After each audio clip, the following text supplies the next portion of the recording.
നമുക്കൊരു അഫ്ഗാനി ബീഫ് പുലാവ് ഉണ്ടാക്കാം. അതിനായിട്ട് ആദ്യം കഴുകി വൃത്തിയാക്കി വെച്ച് ബീഫിലേക്ക് ഉപ്പും മഞ്ഞപ്പൊടി മാത്രം ഇട്ട് വേവിക്കുക. ബീഫ് വേവുന്ന ഗ്യാപ്പിൽ ഈ കാണുന്ന ഐറ്റംസ് നമുക്ക് പൊടിച്ചെടുക്കാം. എന്നിട്ടൊരു പാനിലേക്ക് വെച്ചിട്ട് നെയ്യ് ഒഴിച്ച് അതിലേക്ക് കുറച്ച് ഉണക്കമുന്തിരി ഇട്ട് കുറച്ച് സ്ലൈസ് ചെയ്ത ക്യാരറ്റും കൂടി ഇട്ടിട്ട് അതൊന്ന് ഫ്രൈ ചെയ്തെടുക്കാം. അപ്പോൾ ഫുഡ് നല്ല സൂപ്പറാവണേ എന്ന് പറഞ്ഞത് അപ്പുറത്ത് പുറത്തുനിന്ന് ഒരാൾ പറയുന്നുണ്ടായിരുന്നു. ക്യാരറ്റും മുന്തിരി ഫ്രൈ ചെയ്ത് അതിലേക്ക് ഇത്തിരി ഓയിൽ ഒഴിച്ച് അതിലേക്ക് കുറച്ച് സവാളയും ഇട്ട് നമ്മൾ എടുത്ത് വെച്ചിരുന്ന ബീഫ് അതിലേക്ക് അങ്ങോട്ട് തട്ടുക. കുറച്ച് ഉപ്പിടണേ, അത് ഞാൻ ഇതിൽ കാണിക്കാൻ വിട്ടുപോയി. അത് ഇഞ്ചി വെളുത്തുള്ളി പേസ്റ്റ് ഇടുക, എന്നിട്ട് നല്ലോണം അങ്ങോട്ട് ഇളക്കുക. അത് കഴിഞ്ഞ് ഓയിൽ പോരെങ്കിൽ നമ്മുടെ ബീഫിൻ്റെ ഓയിൽ അങ്ങോട്ട് ഒഴിച്ച് കൊടുക്കുക. പിന്നെ നമ്മുടെ പൊടിച്ച മസാല അങ്ങോട്ട് ചേർത്ത് കൊടുക്കുക. കുറച്ച് ഗരം മസാലയും കൂടി അങ്ങോട്ട് ചേർക്കുക. എന്നിട്ട് നമ്മളതൊരു ഉരുളിയിലേക്ക് അങ്ങോട്ട് മാറ്റുന്നു.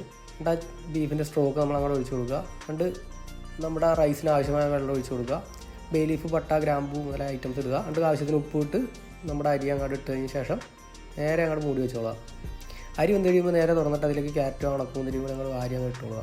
എന്നിട്ട് 2 പച്ചമുളക് അരിഞ്ഞ് നേരെ കുത്തി കൊടുക്കുക. പിന്നെ നമുക്ക് സ്മോക്ക് ഫ്ലേവറിന് വേണ്ടി ഒരു ചെറിയ ചാർക്കോൾ ഇട്ടിട്ട് അതിലൊരു ഓയിൽ വെച്ചിട്ട് അടച്ചു വെച്ചിട്ടുണ്ടായിരുന്നു. ഇവർ തോർത്ത് വെച്ചിട്ടാണ് നമ്മൾ അടച്ചിട്ടുണ്ടായിരുന്നത്. ഒരു 5 മിനിറ്റ് കഴിയുമ്പോൾ നമ്മളത് ഓപ്പൺ ചെയ്ത് നോക്കുകയാണ്.